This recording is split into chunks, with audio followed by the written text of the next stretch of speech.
Sesungguhnya tanda-tanda kiamat yang pertama kali muncul adalah terbitnya matahari dari barat dan keluarnya binatang kepada manusia pada waktu duha. Mana saja yang lebih dahulu muncul, maka yang satunya akan terjadi setelahnya dalam waktu yang dekat. Hari Muslim, intinya akan beruntun susul menyusul. Kisah ini akan tampak menarik diangkat lewat cerita menyangkut adegan susul menyusul. Hanya Habib Jafar dan Mongol yang bisa meramunya. Apalagi jika merinci tentang pendapat yang mengatakan dabah adalah manusia yang berbicara. Walau butuh pemikiran lanjutan, termasuk tentang hewan dabah yang muncul di Israel. Ada sebuah media online, Detik.com dari Sumut yang kini banyak dikunjungi pembaca karena memunculkan foto binatang aneh dengan keterangannya menyebutkan nama hewan, dabah, yang muncul di Israel.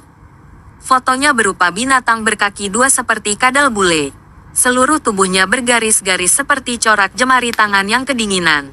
Atau boleh dikatakan garis-garis di seluruh tubuhnya persis corak punggung hewan kaki 1000. Namun kedua belah kakinya besar menyerupai kaki biawak. Penulis meyakini ini adalah cara Allah untuk menunjukkan dirinya di bumi dengan sebuah simbol-simbol keberadaannya.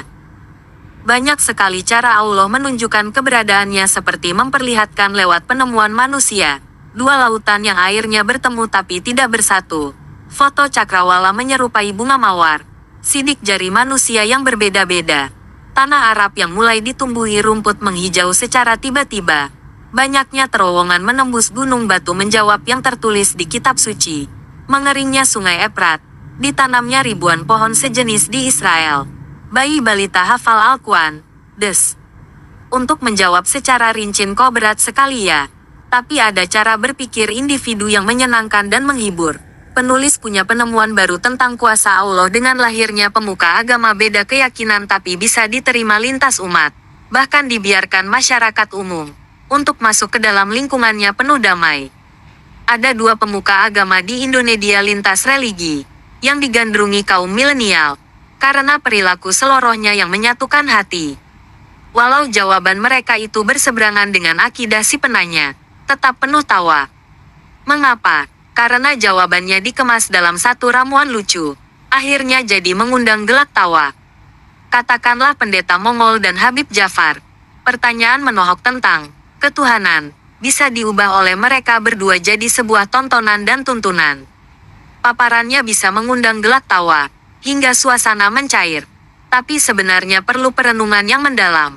Hal seperti itu hanya bisa dilakukan oleh seseorang yang mumpuni di bidangnya. Misalkan sering sekali datang pertanyaan dari seseorang yang punya logika sederhana yang berkata, jika Allah memang benar ada, mengapa tidak menampakkan diri di bumi ini? Dijawab oleh pendeta Mongol dalam sebuah stand-up komedi. Jika Tuhan melakukan itu, maka semua orang akan meninggal. Hadirin pun terbahak-bahak, karena menyangkut kisah Nabi Musa di Bukit Tursina. Dikisahkan suatu ketika Nabi Musa pergi menuju Bukit Tursina atau Gunung Sinai. Di sana Nabi Musa bermukim selama 40 malam untuk menerima wahyu dari Allah. Akhirnya semua orang meninggal dunia. Malas untuk membaca sejarah Nabi. Karena seperti dongeng usang. Tapi jika dibawakan oleh Mongol justru cerita itu justru jadi bertenaga. Wajar jika pertanyaan keberadaan Tuhan dijawab oleh Habib Jafar. Lewat perumpamaan, seperti orang membawa senter di siang hari. Semua hadirin hanya terdiam dan tidak merasa lucu. Tapi saat dijelaskan, suasana terang benderang kok menyalakan senter. Barulah orang bisa tertawa lepas. Kadang-kadang orang awam itu suka, tell me, telat mikir. Begitu juga dengan lahirnya binatang dabah di Israel. Tidak semua orang bisa tanggap. Karena banyak sekali yang tidak pernah mengenal isi kitab suci tentang binatang langka yang bisa bicara dalam bahasa manusia itu.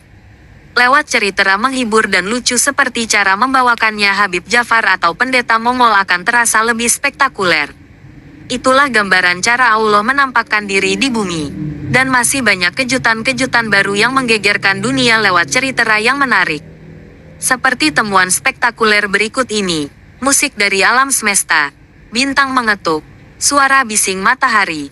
Peredam suara di bumi. Mayat tidak membusuk jutaan tahun. Manusia tertidur ratusan tahun. Belum apa-apa sudah terasa bosan dan muak mendengar judulnya. Coba kalau kisah itu dibawakan Habib dan pendeta di atas. Pasti, wow. Bahkan banyak medsos yang spontan mendaur ulang dan semuanya viral. Kisah-kisah di kitab suci. Di era medsos akan memasyarakat lewat konten lucu dalam sebuah tontonan untuk jadi tuntunan.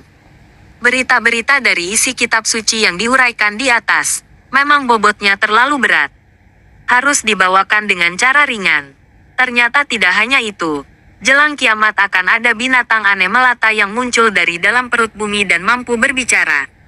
Penulis yakin berita ini akan diturunkan Allah bertahap, tidak sekaligus, sehingga orang-orang penasaran dan mencari tahu secara terus-menerus. Foto-foto yang disebar media tidak terlalu menyedot perhatian tanpa sebuah pengantar. Pengantar berupa binatang dabah dan kalimat Israel, diduga latar yang tepat. Kemudian langkah berikutnya binatang ini memberikan tanda pada wajah manusia, yang menjadi pembeda antara orang beriman dan tidak. Karena makanan orang beriman itu beda dengan makanan orang yang tidak beriman. Makanan halal dan haram sudah ada di kitab Taurat, Zabur, Injil dan Quran. Lalu apa menariknya isi cerita makanan halal dan haram dihubungkan dengan binatang dabah?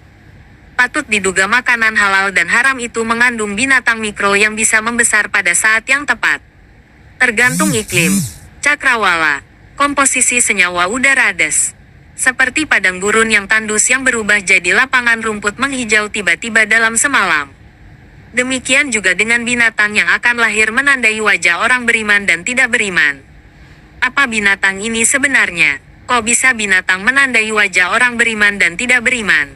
Jika dijawab oleh sosok orang penghibur dan berilmu tinggi di atas, akan membuat medsos yang menyajikannya jadi viral bahkan berkembang. Dan viralnya itu berbuah ganda, karena bermuatan religi. Karena topik yang diangkat binatang ini bernama dabah yang berkali-kali disebut Rasulullah SAW sebagai salah satu tanda dekatnya kiamat. Bahkan Allah SWT dalam dalilnya juga menjelaskan tentang binatang ini. Hal ini tertera dalam Quran Surat An-Naml 82 yang artinya sebagai berikut. Apabila perkataan telah jatuh atas mereka, kami keluarkan seekor dabah binatang dari bumi yang akan mengatakan kepada mereka, bahwa sesungguhnya manusia dahulu tidak yakin kepada ayat-ayat kami.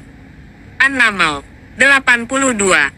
Tampak tidak menarik bagi orang awam untuk mendengarkan uraian mengenai cerita Rasulullah SAW yang pernah bersabda tentang dabah ini dan menjadi salah satu pengingat umat untuk selalu bertaubat. Belum apa-apa orang banyak yang kabur menghindar, karena takut diceramahi pembawa kabar. Apalagi jika sudah menyentuh kalimat di bawah ini. Dalam hadis riwayat Muslim, Rasul menyebut 3 perkara yang jika ketiganya keluar maka semua taubat dan amal tiada gunanya. Ketiganya adalah terbitnya matahari dari arah barat, Dajjal dan Dabasab. Ada 3 perkara yang jika keluar maka tidak akan berguna lagi keimanan orang yang belum beriman sebelumnya, atau belum mengusahakan kebaikan yang dilakukan dalam keimannya. Ketiga perkara itu adalah terbitnya matahari dari barat, Dajjal dan binatang bumi. Hari Muslim, harusnya kisah ini disajikan dalam wujud sinetron, lagu, stand up, atau drama. Dalam era kekinian mungkin bisa diangkat ke podcast. Para pemilik channel di medsos termasuk YouTube, mungkin tulisan ini merupakan kabar baik untuk gagasan merintis sebuah konten. Dan tidak akan kehabisan ide. Karena apa? Lagi-lagi penulis menduga, semua yang tertulis di kitab suci itu pembuktiannya diturunkan secara bertahap. Dan kadang ambigu bagi orang akan melahirkan 2 sikap. Keambiguan itu bisa melemahkan iman atau memperkuat iman. Tergantung arah angin. Media yang kita miliki bisa mengarahkan arah angin itu. Caranya bagaimana? Ketika semua tanda-tanda dirangkum dan disangkut pautkan akan tampak wujudnya secara utuh. Seperti tanda waktu datangnya, ciri-cirinya, akibatnya, dan seterusnya. Seperti dalam sabda, sesungguhnya tanda-tanda kiamat, yang pertama kali muncul adalah terbitnya matahari dari barat dan keluarnya binatang kepada manusia pada waktu duha. Mana saja yang lebih dahulu muncul, maka yang satunya akan terjadi setelahnya dalam waktu yang dekat. Hari Muslim, intinya akan beruntun susul menyusul. Kisah ini akan tampak menarik diangkat lewat cerita menyangkut adegan susul menyusul. Hanya Habib Jafar dan Mongol yang bisa meramunya. Apalagi jika merinci tentang pendapat yang mengatakan dabah adalah manusia yang berbicara. mendebat dan membantah orang-orang yang gemar melakukan bid'ah dan kekufuran agar mereka berhenti. Ada pula yang berpendapat dabah adalah bakteri yang berbahaya yang akan membuat manusia menderita. Bakteri tersebut melukai bahkan bisa membunuhnya. Ketika melukai seseorang, ia membawa pesan berupa nasihat kepada manusia seandainya mereka memiliki hati yang bisa berpikir, sehingga mereka sadar untuk kembali kepada Allah, kepada agamanya dan menekan mereka untuk menerima hujah. Ini adalah pendapat yang dipegang oleh Abu Ubayyah dalam komentarnya terhadap kitab An-Nihayah, Al-Fitan wal Malahim, karya Ibnu Katsir. Seperti uraian penulis pada alinea sebelumnya, kisah ini akan bisa dicerna dalam sebuah sajian yang mudah dipahami.